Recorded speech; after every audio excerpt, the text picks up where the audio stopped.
ठीक है, तो ये क्वेश्चन है कि a time member consist of an I S, मतलब एक एंगल सेक्शन दिया हुआ जो कि है आई एस है 80/50/8। ठीक है, इसमें बेल्ट करनी है 12 mm गसट प्लेट, मतलब इससे एक एंगल सेक्शन है इस तरीके का, एल सेक्शन है, उसमें एक प्लेट को बेल्ट करना है।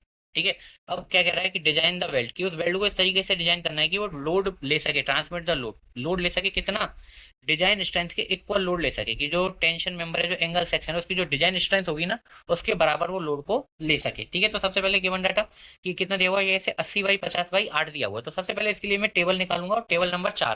तो देख, एंगल सेक्शन दो प्रकार के होते हैं, एक होता है इक्वल और एक होता है अनइक्वल। इक्वल में मतलब ये और ये बराबर होंगी, अनइक्वल में ये और ये अलग अलग होंगी। तो इक्वल के लिए तो जाना है टेबल नंबर 3 पे, और अनइक्वल में जाना है टेबल नंबर 4 पे।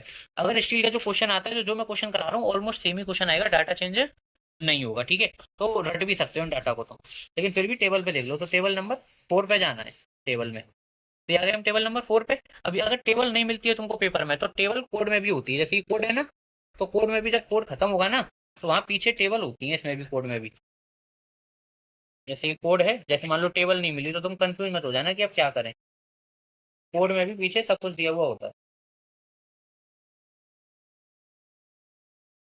तो यहाँ पे आ गए कोड में, यहाँ से एक एक ये पूरी स्टील टेबल ही है, ये तुम्हारी जो पूरी चल रही है ना, ये स्टील टेबल है ये पूरी। ठीक है, यहाँ पूरा डाटा मिल जाएगा तुमको स्टील टेबल का, सेक्शन में मिल जाएंगे, सब चीज मिल जाएंगी।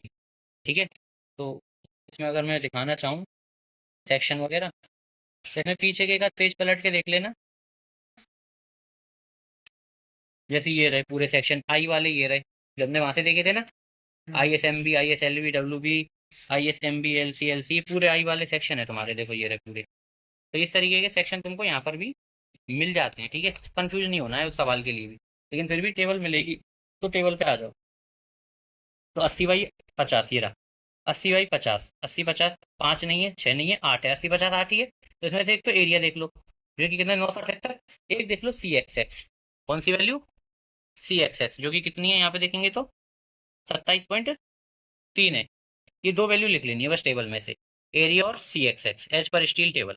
फिर इसमें कुछ वैल्यू फिक्स है, ये वाली जो वैल्यू है, ये 6 वैल्यू ये फिक्स है, ये वैल्यू फिक्स रहेंगी, मतलब एफ यू भी 410 ही रहेगा, एफ ऑफ वाई 250 रहेगा, और एफ यू भी 400 ही रहेगा। एम पी ए मतलब न्यूटन पर एम एम स्क्वायर ही होता है। ठीक है, गामा एम एल और गामा एम डब्ल्यू 1.25 ही रहेगा, गामा एम नॉट 1.10 ही रहेगा। ये पूरी स्टील में वैल्यू फिक्स है, कितना भी क्वेश्चन आ जाए। ठीक है, अब देख क्वेश्चन देखेंगे ना, तो क्वेश्चन यहाँ पे ही दिया हुआ है, तो क्वेश्चन में एक चीज दी हुई है, F E 410 grade of steel.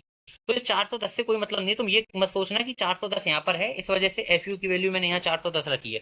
ठीक है, ऐसा कुछ नहीं है। अगर यहाँ एफ ई 420 भी होता, कितना होता है, एफ ई 420 भी होता, तो भी मैं एफ यू की वैल्यू 410 ही रखता है, ये वैल्यू चेंज नहीं होगी। ठीक है, और थिकनेस ऑफ गसट प्लेट कितनी दी हुई है, 12 mm दी हुई है। अब क्वेश्चन करते हैं, तो सबसे पहले तो कह रहा है कि डिजाइन स्ट्रेंथ के बराबर लोड ले सकता है, तो निकाल दो। सबसे पहले मुझे डिजाइन स्ट्रेंथ निकालनी पड़ेगी, तो design strength due to yielding. ठीक है, तो यील्डिंग की वजह से मैं डिजाइन स्ट्रेंथ निकाली, फॉर्मूला होता है AG F O Y upon gamma M naught. तो एजी तो मेरा 978, एफ ओ वाई 250 और गामा एम नॉट 1.10, सॉल्व किया, वैल्यू आएगी न्यूटन में, 1000 का भाग देके किस में बदल लेंगे, किलोमीटर में, तो 222.27 आई। अब कुल मिला के इतना लोड मुझे सहन करने के लिए इसको डिजाइन करना है, इतना लोड सहन करने के लिए मुझे डिजाइन करनी है। अब समझो क्या करना है, अब मुझे क्या करना है, मैंने लाइन लिखी, therefore the weld will be design to transmit the force of 222.27 kilo newton. अब क्या करेंगे, ये वेल्ड करूंगा, प्लेट को जोड़ूंगा, तो नीचे की साइड भी कुछ लोड लगा रहा होगा, ऊपर की साइड भी लोड लगा, तो नीचे की साइड का जो लोड है सबसे पहले वो निकालूंगा P1, की force suggest by the weld at the lower side of the angle, की लोअर साइड में निकालना है। ठीक है, तो लोअर साइड में क्या निकालेंगे, लोड कितना है 222.27 माइनस 80 माइनस सी एक्स, मतलब इसके सीजी को घटा दूंगा 80 में से, 80 में से, मतलब टोटल लेंथ तो इसकी 80 है, यहाँ पे दिया हुआ है 80 बाई ये 50/8, तो टोटल लेंथ कितनी है 80, चौड़ाई कितनी है 50, तो 80 में से मैं सीजी को घटाऊंगा, ये रहा 80 minus CG, 80 minus CG divided by 80 कर दूंगा, तो नीचे की साइड का लोड आ जाएगा।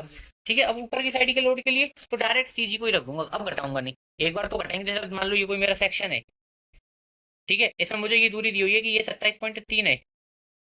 ठीक है, तो अगर ऊपर वाली दूरी निकालना चाहूँ तो एक बार तो घटाना पड़ेगा, इस दूरी के लिए घटाना पड़ेगा, लेकिन नीचे से अगर निकालूं तो इसके लिए थोड़ी नहीं घटाना।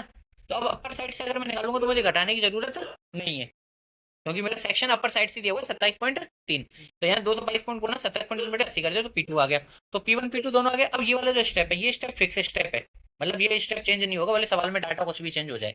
क्या, कि कैलकुलेट इफेक्टिव थ्रोट थिकनेस, मैं थ्रोट थिकनेस निकालूंगा वेल्ड की। ठीक है, तो थ्रोट थिकनेस टीटी का फॉर्मूला होता है K इंटू एस।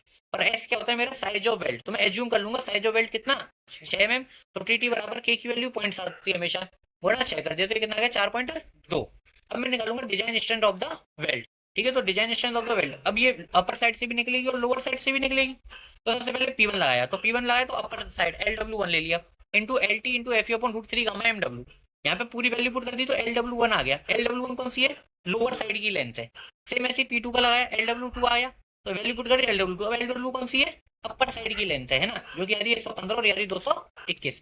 तो मैं एक डायग्राम बनाऊंगा, तो इसमें अपर साइड की तो दिखा दूंगा 115 जो कि आई थी मेरी, और लोअर साइड की कितनी दिखा दूंगा 221, और ये डायग्राम फ्री यहाँ पर दिखा देना, पहले दिखाओ तो 6 mm वेल्ड, क्योंकि वेल्ड की जो साइज मैंने मानी है 6 mm मानी है। ठीक है, क्लियर है। और यहाँ से अगर सी जी भी दिखाना चाहो तो ये सी जी भी दिखा देना, कितने पर आया था 2 पॉइंट, कितना था मेरा सी जी 27.3, 27.3 पर सी जी मिलेगा। ठीक है, और ये टोटल कितनी है 80 mm। क्लियर है, फ्री।